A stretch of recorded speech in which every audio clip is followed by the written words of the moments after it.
Bilangan pasal 5 ayat 1-4. Peraturan mengenai orang-orang yang najis. Tuhan berfirman kepada Musa, "Perintahkanlah kepada orang Israel, supaya semua orang yang sakit kusta, semua orang yang mengeluarkan lelehan, dan semua orang yang najis oleh mayat, disuruh meninggalkan tempat perkemahan. Baik laki-laki maupun perempuan, haruslah kau suruh pergi. Keluar tempat perkemahan, haruslah mereka kau suruh pergi, supaya mereka jangan menajiskan tempat perkemahan di mana aku diam di tengah-tengah mereka." Maka orang Israel berbuat demikian. Mereka menyuruh orang-orang itu meninggalkan tempat perkemahan. Seperti yang difirmankan Tuhan kepada Musa, demikianlah diperbuat orang Israel.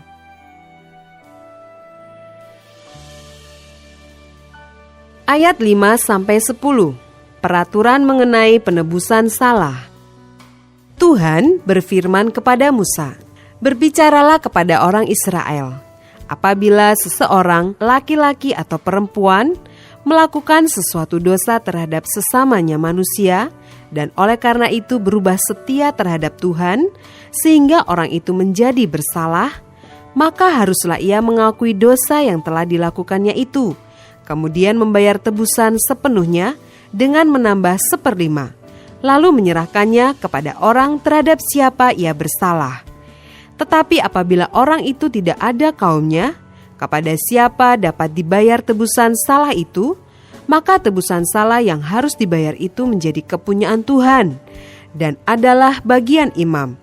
Belum terhitung domba jantan pendamaian yang dipakai untuk mengadakan pendamaian bagi orang itu. Dari persembahan-persembahan kudus yang disampaikan orang Israel kepada imam, persembahan khususnya adalah bagian imam.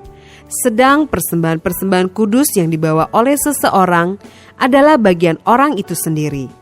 Hanya apa yang diserahkannya kepada seorang imam adalah bagian imam itu. Ayat 11-31. Hukum mengenai perkara cemburuan.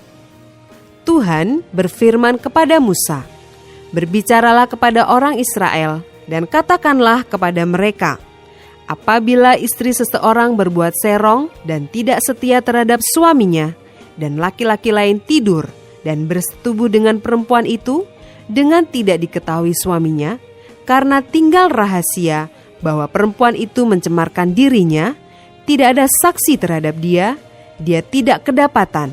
Dan apabila kemudian roh cemburu menguasai suami itu, sehingga ia menjadi cemburu terhadap istrinya, dan perempuan itu memang telah mencemarkan dirinya, atau apabila roh cemburu menguasai suami itu, sehingga ia menjadi cemburu terhadap istrinya, walaupun perempuan itu tidak mencemarkan dirinya, maka haruslah orang itu membawa istrinya kepada imam, dan orang itu harus membawa persembahan karena perempuan itu sebanyak 1/10 eva tepung jelai, yang ke atasnya tidak dituangkannya minyak, dan yang tidak dibubuhinya kemenyan.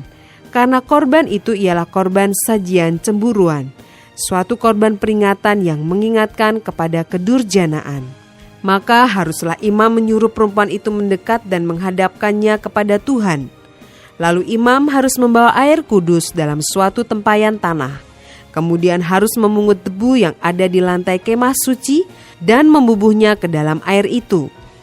Apabila imam sudah menghadapkan perempuan itu kepada Tuhan, haruslah ia menguraikan rambut perempuan itu, lalu meletakkan korban peringatan, yakni korban sajian cemburuan, ke atas telapak tangan perempuan itu. Sedang di tangan imam haruslah ada air pahit yang mendatangkan kutuk. Maka haruslah imam menyumpah perempuan itu dengan berkata kepadanya, "Jika tidak benar ada laki-laki yang tidur dengan engkau, dan jika tidak engkau berbuat serong kepada kecemaran, padahal engkau di bawah kuasa suamimu, maka luputlah engkau dari air pahit yang mendatangkan kutuk ini.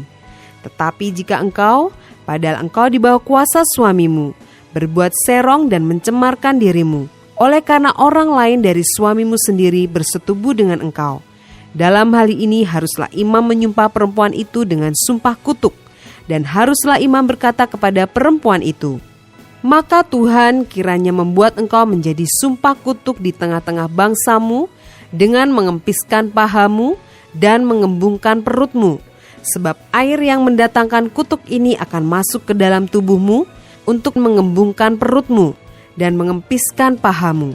Dan haruslah perempuan itu berkata, Amin, amin. Lalu imam harus menulis kutuk itu pada sehelai kertas dan menghapusnya dengan air pahit itu. Dan ia harus memberi perempuan itu minum air pahit yang mendatangkan kutuk itu. Dan air itu akan masuk ke dalam badannya dan menyebabkan sakit yang pedih. Maka haruslah imam mengambil korban sajian cemburuan dari tangan perempuan itu, lalu mengunjukkannya ke hadapan Tuhan dan membawanya ke mezbah. Sesudah itu haruslah imam mengambil segenggam dari korban sajian itu sebagai bagian ingat-ingatannya dan membakarnya di atas mezbah. Kemudian memberi perempuan itu minum air itu.